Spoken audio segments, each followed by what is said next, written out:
जय श्री राम भाई लोगों। I Himanshu welcome you all to our channel current मुद्दे। इस वीडियो में हम कुछ इंपॉर्टेंट क्वेश्चंस देखेंगे, कुछ इंपॉर्टेंट टाइप देखेंगे जो अपकमिंग शिफ्ट्स में काफ़ी इंपॉर्टेंट होने वाले हैं। अभी जो भी ट्रेंड के हिसाब से क्वेश्चंस हैं, जो अच्छे क्वेश्चंस आए हैं फर्स्ट शिफ्ट में, उससे रिलेटेड हम क्वेश्चंस देखेंगे। ठीक है, तो स्टार्ट करते हैं हमारा आज का लेक्चर। जो भी जिनका भी अपकमिंग शिफ्ट्स में पेपर है वो एक बार ज़रूर देख के जाना ये टाइप। देखो, फर्स्ट जो चीज़ देखने को मिली है वो इस टॉपिक से है। ठीक है, आप लोगों ने पढ़ा भी होगा, नहीं पढ़ा होगा तो देख सकते हो यहाँ से। ठीक है, डायरेक्ट कॉमन टेंजेंट की बात करते हैं। डायरेक्ट कॉमन टेंजेंट में क्या होता है कि अगर मेरे पास ये एक टेंजेंट है पी से लेकर के क्यू तक, इसे हम डायरेक्ट कॉमन टेंजेंट बोलते हैं। ठीक है, और अगर ये पी से ये क्यू, ये वाली जो पी क्यू लाइन है, ये हमारी ट्रांसवर्स कॉमन टेंजेंट कहलाती है। ठीक है, कंपेयर करते हुए देखना, ये वाला जो सर्किल है, इस सर्किल की रेडियस R1 है, इस सर्किल की रेडियस R2 है। अगर मैं बोलूँ इन दोनों के बीच की जो डिस्टेंस है वो D है। ठीक है, ये वाली जो डिस्टेंस है इसको मैं कहता हूँ ये वाली, ये D है, ये R1 है और R2 है। ठीक है, इसको भी मान लो ये वाली ट्रांसवर्स कॉमन टेंजेंट है, इसको Mn मान लो। एक यहाँ पर भी खींच सकते हो, ये वाली। ठीक है, तो ये भी कितनी हो जाएगी, Mn। समझ गए? अब देखो, अगर मुझे बोला गया कि आप इस पी क्यू की लंबाई बताओ, यानी अगर मैं बोलूँ कि डिस्टेंस ऑफ पी क्यू वो कितना होगा भाई, वो होगा इन दोनों के बीच की डिस्टेंस। ये जो दोनों सर्किल है, जैसे मान लो कि ये O1 है और ये O2 है, इन दोनों O1 O2 के बीच की जो डिस्टेंस है यानी D, इसका स्क्वायर माइनस क्या, इसका स्क्वायर माइनस ये जो R1 माइनस R2 है इनका होल स्क्वायर। ठीक है, इन दोनों रेडियस के डिफरेंस का स्क्वायर। Got it? अब सेकंड, यहाँ पर अगर मैं ट्रांसफर्स की बात करूँ, इसमें डी पी क्यू का जो वैल्यू होगी वो कितनी हो जाएगी, जो डिस्टेंस का स्क्वायर है, इन दोनों के बीच की जो डिस्टेंस का स्क्वायर है, माइनस, ध्यान रखना ये माइनस ही आएगा। बस ट्रांसफर्स में डिफरेंस इतना आ जाता है कि यहाँ पर हम R1 माइनस R2 लेते हैं, इस वाले में यहाँ पर हम R1 प्लस R2 लेंगे। क्या लेंगे, R1 प्लस R2। ठीक है, और इसका होल स्क्वायर। सिंपल सी चीज है, कोई दिक्कत नहीं है, तो ये चीज याद रखना। अच्छा, और क्या क्या क्वेश्चन आ सकते हैं? अगर थ्योरेटिकल क्वेश्चन पूछेगा तो वो ये बोलेगा कि एक दो सर्किल से कितनी मैक्सिमम जो है डायरेक्ट कॉमन टेंजेंट खींची जा सकती है, तो आपका आंसर होगा दो। कौन कौन सी? यहाँ पर हमारे केस में पी क्यू, और वो दूसरी कौन सी होगी, एम एन, और इन दोनों की लंबाई भी क्या होगी, बराबर होगी। ठीक है, तो दो डी सी टी कह सकते हैं अपन, है ना। और ट्रांसफर्स की बात करें, ट्रांसफर्स में भी सेम बात है कि हम कितनी ट्रांसफर रेखाएं कह सकते हैं, दो कह सकते हैं। कौन कौन सी, पी एम और पी क्यू और एम एन।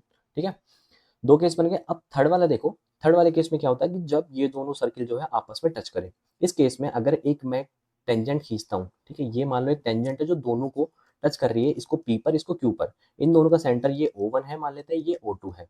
ठीक है, इन दोनों के बीच की जो डिस्टेंस है ना, तो मान लेते हैं कि ये R1 है और ये R2 है, तो इन दोनों के बीच की डिस्टेंस भी क्या हो जाएगी, R1 R2 हो जाएगी, है ना।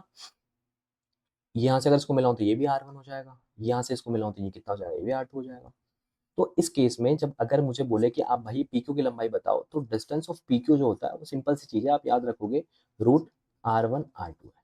ठीक है, बहुत बार क्वेश्चन आता है इससे रिलेटेड, और अपकमिंग शिफ्ट में भी क्वेश्चन आ सकता है। जैसे सपोज अगर मैं एक एग्जांपल लूँ, आपको यहाँ पर बोलूँ कि अगर ये वाली जो R1 है ये 9 दे रखी है, या R2 4 दे रखी है, पी क्यू की लंबाई बताओ, तो पी क्यू की जो लंबाई होगी, डिस्टेंस ऑफ पी क्यू हो जाएगी 2 इंटू 9 इंटू 4 हो जाएगी, इट मीन्स 12।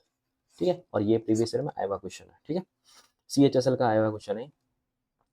नेक्स्ट देखो, ये जो हमारे पास अभी मैंने ऊपर ये थ्योरी बढ़ाई, इससे रिलेटेड क्वेश्चन है, आप इसको ट्राई कर सकते हो। लाइक जैसे अगर मेरे पास यहाँ पर ट्रांसफर कॉमन टेंजेंट की बात कर रहा है, तो मुझे पता है कि ट्रांसफर कॉमन टेंजेंट पूछा है, तो डिस्टेंस ऑफ पी क्यू या फिर जो भी डिस्टेंस हमने वहाँ निकाली, इसका हमने फॉर्मूला क्या लिखा था, D square minus R1 plus R2 का होल स्क्वायर, तो आप यहाँ रखोगे। ठीक है, यहाँ पर हमारे पास जो रेडियस है वो 7 और 4 दे रखी है, इट मीन्स 11 का स्क्वायर हो गया। हमें दोनों केंद्रों के बीच की दूरी पूछी, यानी ये वाली चीज पूछी है, डी स्क्वायर, इसका रूट है।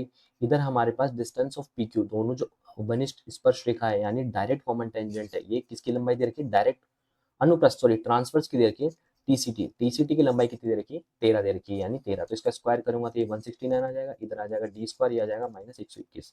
तो डी स्क्वायर बराबर कितना आ जाएगा, इसमें जोड़े तो 170, 120 कितना होता है, 290।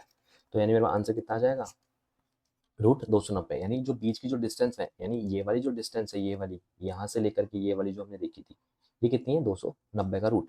ठीक है, ये आप याद रखोगे। अच्छा, सेकंड चीज, ये एक बहुत अच्छा क्वेश्चन आया हुआ था फर्स्ट शिफ्ट में, मुझे डेटा पता नहीं, बट जो भी मुझे डेटा मिला मैंने उस अकॉर्डिंग इसको सेट करा है। आप इसको खुद ट्राई करना एक बार, अच्छा क्वेश्चन है, मैं इसको करवाता हूँ सॉल्व। ठीक है, तो कैसे करेंगे हम इसको, देखते हैं। देखो, हमें क्या बोला गया है कि एक जनरल इलेक्शन है, इस जनरल इलेक्शन में हमारे पास क्या गिवन है भाई, the total number of the registered voters are 16,000, मतलब जो वोटर्स रजिस्टर्ड हुए वो कितने, 16,000 है। ठीक है, X% didn't cast their vote, तो जिन्होंने कास्ट करा है वोट उसमें से ये X% तो कटेंगे, यानी ये जो है इतने लोगों ने वोट कास्ट करा है। अब जितने लोगों ने वोट कास्ट करा उसमें से 10% जो वोट है वो क्या हो गए, टोटल पोल्ड वोट जो है फाउंड इनवैलिड, इनवैलिड फाउंड हुए, ठीक है। अब जो ये जो बचेगा वोट है ना, ये जो वोट बचेगा ये कितना बचेगा, इसका इसका 9/10 बचेगा, ठीक है, 10% इनवैलिड हो गए। अच्छा, अब यहाँ के बाद का जो सीन है अब आगे सुनते हैं। Winner got 59.375% of the total valid votes. अब मुझे एक चीज बताओ आप, जब मैं 59.375 देख रहा हूँ तो इसको क्या बोल सकता हूँ मैं, 59.375 याद है हमें, 37.5 होता है अपने पास 3/8, ठीक है। तो ये कितना हो जाएगा अपने पास 59.3/8, ठीक है। अब इसको बस आप फ्रैक्शन में लिख लो कितना हो जाएगा। जैसे इसको 60 बोलता हूँ तो 6 8 48 480 72 475 बचेगा, तो 475 बटे ये 8% हो गया, परसेंट है तो नीचे मैंने जीरो लगा दी दो। तो अगर मैं इसको काटता हूँ तो 25 से काटता हूँ तो नीचे आता है 8 चौक 32, ये आ जाएगा 32, और ये 500 हो तो कितना होता है ये 20, तो यानी 19। तो यानी जो फ्रैक्शन की वैल्यू है मेरे पास 19/32 आती है, ठीक है। अब कहने का मतलब क्या है कि अगर मैं बोलूँ कि मेरे पास जो ये जो चीज़ है इसको मैं डिनोट कर रहा हूँ, इसको मैं डिनोट कर रहा हूँ यहाँ पर, ये जो चीज़ इसको बोल रहा हूँ कि यार टोटल जो वैलिड वोट्स थे वो 32 यूनिट थे, ठीक है। उसमें से जो विनर है मेरा इसको मिले 19 वोट, कितने मिले 19 वोट मिले।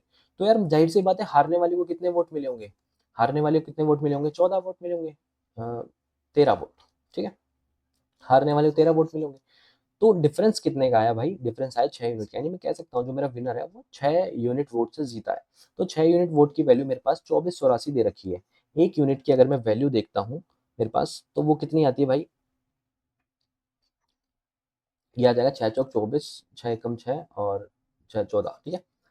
तो ये आती है, यानी अगर मैं टोटल वैलिड वोट्स की बात करूँ यानी जो 32 यूनिट की बात करूँ तो मैं 32 से मल्टीप्लाई कर दूंगा, और मैंने इसी के ही बराबर माना था तो यहाँ पर मैं वैल्यू रख सकता हूँ कि ये जो चीज़ है ये किसके बराबर है, 32 × 414 के बराबर, ठीक है। क्योंकि यही तो वैलिड वोट्स है, और मैंने बोला कि वैलिड वोट्स क्या है, जब 16,000 में से X% हट गए उसके बाद 10% इनवैलिड हो गया, ठीक है। उसके बाद जो बचा ये वैलिड वोट है, इसमें से मेरे ए को कितने मिले हैं, ए को कितने मिले, जैसे ये 32 यूनिट था इसमें से ए को कितने मिले भाई 19, इसको बी को कितने मिले 13, ठीक है। तो इसकी जो वैल्यू है प्योर वैल्यू वो कितने 32 × 1400, ठीक है 414। यानी मेरे पास जो टोटल पोल्ड वोट्स हैं, टोटल वैलिड वोट्स हैं, अगर मैं वो निकाल लूँ तो आ जाएगा आंसर ये बॉक्स की वैल्यू, यानी इसको मैं अगर मैं अल्फा बोल देता हूँ ये, यानी मैं अल्फा की वैल्यू अगर निकालना चाहूँ तो अल्फा की वैल्यू कितनी आ जाएगी, 9 से इसको सिंप्लीफाई करता हूँ तो ये कितना आता है, 9 पंजे 9 चौक 36, 5 9 छकी 54, है ना। तो 6 दूनी 12, 1 4 दूनी 8 9 और 18 9 27 और 2 4 3 12 2 14, ठीक है। तो ये आता है और 10 इधर से मल्टीप्लाई हो जाएगा तो ये आ जाएगा, यानी यहाँ जो वैल्यू आएगी वो मेरे पास आ जाएगी 14,720 रुपए, है ना। तो ये X% की वैल्यू निकाल सकता हूँ, ये ऐसा डिफरेंस कितने का आ रहा है भाई, ये डिफरेंस देखो कितने का आ रहा है 80 यानी 1200, तो ये कितना आ जाएगा 1280 का डिफरेंस, यानी जो X% की वैल्यू है वो कितनी आ जाएगी 1280/16,000 इंटू 100। तो ये 2 जीरो से 2 जीरो कट गए, एक से कटे 16 8 128, यानी 8% जो वोट थे वो कितने हुए थे, 8% लोगों ने अपने वोट कास्ट नहीं करा था। समझ में आई बात, कोई दिक्कत नहीं होनी चाहिए, ठीक है। तो नेक्स्ट क्वेश्चन देखते हैं। एक और क्वेश्चन देखो भाई, अच्छा क्वेश्चन है, ठीक है। अपकमिंग शिफ्ट में आपको ये डेफिनेटली ये क्वेश्चन ऐसा मिल सकता है, ठीक है। An amount of 2.5 lakh was borrowed by Abhay. He pays every year 50,000 as an installment for 3 years. How much he needs to be paid to clear his debt at the end of the fourth year? ये four नहीं, fourth year, ठीक है, fourth year. Rate is given 15% per annum on simple interest. देखो ध्यान से सुनना, जिसने instalment पढ़ रखी है, इवन मेरी वीडियो देख रखी है, वो अच्छे से कर लेगा इसको, ठीक है। और अगर अच्छे से कंसेप्ट क्लियर है तो आराम से समझ में आएगा, अगर नहीं भी आता है तो भी तसल्ली से समझना, मैं ट्राई करूंगा कि आपको इसमें कोई दिक्कत ना आए, ठीक है। ठीक है, समझो। देखो मेरे पास क्या था कि जब इनिशियली जब पैसे लिए तो 2.5 लाख रुपए थे, है ना। ये 2.5 लाख रुपए हो गए, ये मेरे पास प्रिंसिपल अमाउंट था। इसके बाद मेरे पास क्या हुआ कि मैंने पे कितने कर दिए भाई, फर्स्ट ईयर मैंने पे कर दिए, मैंने बोला फर्स्ट ईयर में पे करूंगा 50,000 रुपए, ठीक है। सेकेंड ईयर के लिए जो मेरा प्रिंसिपल है, ये मेरा प्रिंसिपल P1 है, ये मेरा प्रिंसिपल P2 है, सेकेंड ईयर के लिए मेरा प्रिंसिपल है 2 लाख रुपए, ठीक है। तो ये मेरे पास 2 लाख रुपए मेरा प्रिंसिपल आ गया। अब इसमें से मैंने 50,000 फिर पे कर दिए, समझ गए। तो उसके बाद मेरे थर्ड ईयर में मैंने मेरे लिए थर्ड ईयर के लिए मेरा जो प्रिंसिपल है वो कितना हो जाएगा भाई, थर्ड ईयर के लिए मेरा प्रिंसिपल हो जाएगा 1.5 लाख रुपए, ठीक है। तो ये मेरे पास ये 1.5 लाख रुपए हो गया प्रिंसिपल। अब 1.5 लाख के बाद मैंने क्या करा, उसमें से मैंने 50,000 पे कर दिया। अब जो फोर्थ ईयर है मेरे पास, जो लास्ट ईयर है, उसके उस टाइम मेरे को कितने रुपए देने हैं भाई, उसमें उसमें मेरे को बोला है कि आप फोर्थ ईयर मुझे रुपए दे दो। ठीक है, फोर्थ ईयर जो भी है आप डेप्ट क्लियर कर दो। तो फोर्थ ईयर के लिए जो मेरा प्रिंसिपल है वो आ जाएगा मेरे पास 1 लाख रुपए। ठीक है, तो 1 लाख रुपए मेरा फोर्थ ईयर के लिए प्रिंसिपल आएगा। अब ये जो चीज है, केवल मैं यही वाली चीज पे कर रहा हूँ। कौन सी वाली? ये जो बीच वाली चीज है, मैं सिर्फ वो पे कर रहा हूँ, ये वाली। तो मैं ये चीज पे कर रहा हूँ, मैंने 1.5 लाख तो पे कर दिया। अब मुझे यहाँ बताना है कि ये कितना पे करना है। ये इस चीज की वैल्यू मेरे पास आ जाए तो मेरा आंसर आ जाएगा। ठीक है, अब ध्यान से सुनना भाई बात को। अगर मैं 2.5 लाख रुपए सिर्फ 1 साल के लिए रख रहा हूँ, पहले साल के लिए 2.5 लाख रुपए रख रहा हूँ, तो मुझे 15% के हिसाब से उस पर मुझे कितना ब्याज देना पड़ेगा, बताओ मुझे खुद। ठीक है, तो यानी 2.5 लाख का अगर मैं 15% निकालूंगा तो कितना आता है भाई, 37,500, यानी 37,500 रुपये आता है। ठीक है, 25 × 15 कर लेना, 375 आता है। 2 जीरो हो गई तो 2 जीरो बच गई, लगा दी। अब मेरे पास सेकंड ईयर कितना है भाई, 2 लाख रुपए। 2 लाख रुपए का 15% के हिसाब से 1 साल का ब्याज बनता है 30,000 रुपए। तो भाई मैंने 30,000 रुपए ये कर दिए। थर्ड ईयर मैंने ये 2 जीरो गई, 1500 की 2 जीरो दही, और मतलब थर्ड ईयर के लिए मेरे पास जो ब्याज है वो कितना हो जाएगा भाई, 15,000 का 15%, यानी वो कितना होता है, 225। ठीक है, तो 3 साल तक के तो मेरा ये। अब फोर्थ ईयर मैंने जो मेरा 1,000 रुपए, 1 लाख रुपए, 1 लाख रुपए पे मेरे को 15,000 रुपए ब्याज देना पड़ेगा, क्योंकि मैंने ये 1 लाख रुपए 1 साल तक रखे हैं। समझ रहे हो बात को? तो मैंने यहाँ पर 15,000 रुपए दे दिए। अब क्वेश्चन आता है कि मैं फोर्थ ईयर, ये जो ग्रीन बॉक्स है, इसमें कितना पेमेंट करूं कि मेरा जितना भी कर्ज था वो चुक जाएगा। तो भाई मुझे फोर्थ ईयर में इस ग्रीन बॉक्स में मुझे एक तो ये पे करना है, यानी टोटल इंटरेस्ट, रखने का ब्याज, जितने टाइम तक मैंने पैसे रखे और जितने पैसे रखे उस पर ये ब्याज बना है। मेरे 2.5 लाख रुपए मैंने 1 साल रखे तो उसमें 37,500 ब्याज मिला, देना पड़ा मेरे को। 20,000, 2 लाख रुपए थे उसमें मेरे को 30,000 ब्याज देना पड़ा। ठीक है, 1.5 लाख रुपए थे उसमें मेरे को, ठीक है, ये वाला ब्याज देना पड़ा। ठीक है, 22,500 रुपए। समझ के बात को? और फोर्थ ईयर मैंने 1 लाख रुपए लगे, उसमें मेरे को 15,000 ब्याज देना पड़ा। तो आप इनको ऐड करोगे तो कितना आएगा हमारे पास ब्याज, देखो। ये 500 गए तो 38, 38 और ये 40, 60, 3, 90 और 15 कितने होते हैं, 1,05,000। तो भाई 1,05,000 रुपए आप एज एन इंटरेस्ट पे करोगे। ये आया यहाँ पर इस बॉक्स में। और आप फोर्थ ईयर का जो बचा हुआ है कितना, 1 लाख रुपए बचे हुए, ये पे करोगे। तो आप टोटल जो भाई फोर्थ ईयर है वो कितने रुपए पे करोगे आप, 1 लाख रुपए प्लस 1,05,000 रुपए। ठीक है, तो यानी आप कितने पे कर दोगे, टोटल 2,05,000 रुपए। ठीक है, ये तो समझने वाली बात होगी। आप चाहो तो भाई इसको और थोड़ा इजीली कर सकते हो, वो कैसे, वो भी समझ लो। देखो, आपने 2.5 लाख रुपए लिए थे, समझ गए? आपने कितने लिए, 2.5 लाख रुपए लिए थे। उसमें से आपने कितने रुपए पे कर दिए, आपने 1.5 लाख रुपए तो पे कर दिए। 50-50 हज़ार की 3 इंस्टॉलमेंट, यानी आपके पास जो इफेक्टिव जो रुपए थे जो आपको देने हैं फाइनल फोर्थ ईयर, वो एक तो 1 लाख रुपए देने हैं। ठीक है, 1 लाख रुपए आपको देने हैं, प्लस ये तो आपका प्रिंसिपल अमाउंट है जो आपको रिटर्न करना है। ठीक है, लेकिन आपको ये थोड़ी 1 लाख रुपए देना, आपको ब्याज भी तो देना पड़ेगा, क्योंकि आपने 2.5 लाख रुपए रखे हैं। तो आप ब्याज कितना दोगे भाई, पहले साल पे, पहले साल आपका जो प्रिंसिपल था, टोटल प्रिंसिपल पे ब्याज लगता है, कम्युलेटिव प्रिंसिपल पे। तो टोटल प्रिंसिपल पहले साल के लिए प्रिंसिपल आपका 2.5 लाख रुपए ही था। सेकेंड ईयर के लिए आपका प्रिंसिपल 1.5 लाख रुपए था।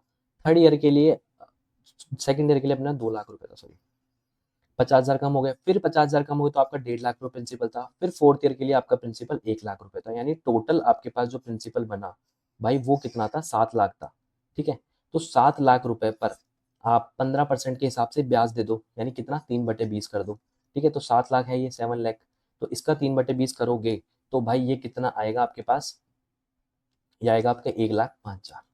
ठीक है, तो ये तो आप ब्याज पे करोगे और ये आप जो है इंटरेस्ट, ये आप प्रिंसिपल अमाउंट है ये करोगे। तो टोटल आप मिला के भाई कितना पे कर दोगे आप, टोटल मिला के आप 2,05,000 रुपये आप पे कर दोगे। तो ये चीज़ आप ध्यान रखना, अगर आप ऐसे नहीं सॉल्व कर पा रहे, इसे बोलते हैं कम्युलेटिव प्रिंसिपल, कम्युलेटिव प्रिंसिपल। ठीक है, अगर आपको चीज़ें नहीं पता है तो भाई एक बार आप बेसिक से ज़रूर देख लेना वीडियो, अगर ये समझ में ना आया हो तो। जिन्होंने वीडियो देखी उनको समझ में आएगा ये। ठीक है, मैंने क्या करा है, ओवरऑल जो कम्युलेटिव प्रिंसिपल है उस पर देख लिया कि कितना ब्याज बना। पहले साल का इतना, सेकंड ईयर का प्रिंसिपल इतना, थर्ड ईयर का प्रिंसिपल इतना, फोर्थ ईयर का प्रिंसिपल इतना। तो इस प्रिंसिपल से मुझे ब्याज कितना मिला, 1,05,000 रुपए। लिखने का तरीका है ये सिर्फ, ये चीज भी मैंने सेम करी कि पहले साल इनको सबको जोड़ के अगर इनका सबका निकाल दो, या फिर मैंने अलग अलग निकाल के जोड़ दिया, एक ही बात है।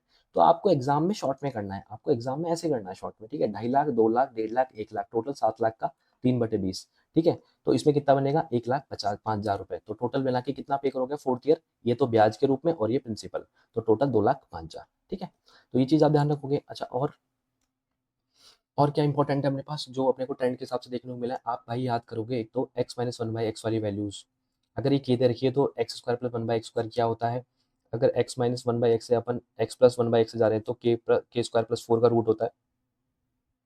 ये सब चीज़ें आपको याद रखनी है। अगर आपने x minus one by x की वैल्यू अगर आपके पास कितनी दे रखी है, के दे रखी है, तो आप x5 पावर पे कैसे जाओगे, इससे जाओगे। सिमिलरली अगर आपके पास प्लस में दे रखी है तो आप x5 वाली पावर पे कैसे जाओगे भाई, ऐसे जाओगे। ठीक है, और उसके बाद आप ये एक छोटी सी आइडेंटिटी याद रखो, इस पे क्वेश्चन देखने को मिल सकता है कि a by x plus x by a बराबर 1 है, तो इधर अपने पास ये हो जाएगा। ठीक है, तो आई होप आपको समझ में आई होगी चीज़ें। एक चीज़ और देख लो भाई, सेक्टर, इस पे बहुत क्वेश्चन बनते हैं। ठीक है, हमेशा से क्वेश्चन आते हैं, डेफिनेटली आने वाली शिफ्ट में इस पे क्वेश्चन मिलेगा। सिंपल सी चीज़ है भाई, इसे बोलते हैं अपने पास सेक्टर, ये होता है अपने पास सेक्टर। ठीक है, इस सेक्टर का अगर एरिया पूछा, अगर मान लो ये थीटा है, तो इस केस में सेक्टर का एरिया होता है पाई आर स्क्वायर का थीटा बटे 360, यानी पूरा तो 360 होता है, उसमें से थीटा वाला पार्ट, तो एक ये फॉर्मूला होता है। अगर आपको आर्क, ये आर्क होता है भाई, ये इसे बोलते हैं आर्क। ठीक है, अगर आपको आर्क की लेंथ गिवन है तो आप यहाँ से एरिया निकाल सकते हो half L into R, L into ये आर, समझ रहे हो। ठीक है, यहाँ से अगर आपको एल की वैल्यू नहीं गिवन तो आप यहाँ से आर गिवन है ओनली, तो आर से भी आप एल की वैल्यू निकाल सकते हो, आर और थीटा से। ठीक है, यहाँ से निकाल सकते हो 2 पाई आर इंटू थीटा बाई 360। समझ में आई बात। सो आज के लेक्चर में इतना ही। आई होप आपको चीज़ें क्लियर हुई होगी। इंपॉर्टेंट जो चीज़ें हैं जो अपकमिंग एग्जाम के लिए, वो मैंने थोड़ा सा डिस्कस करा है, अच्छे क्वेश्चंस मैंने करा दिए। आई होप आपको अच्छा लगा वो लेक्चर। वीडियो अच्छी लगे तो लाइक कर देना, चैनल को सब्सक्राइब कर देना। मिलते हैं किसी नेक्स्ट वीडियो में, तब तक के लिए साइनिंग ऑफ, बाय बाय।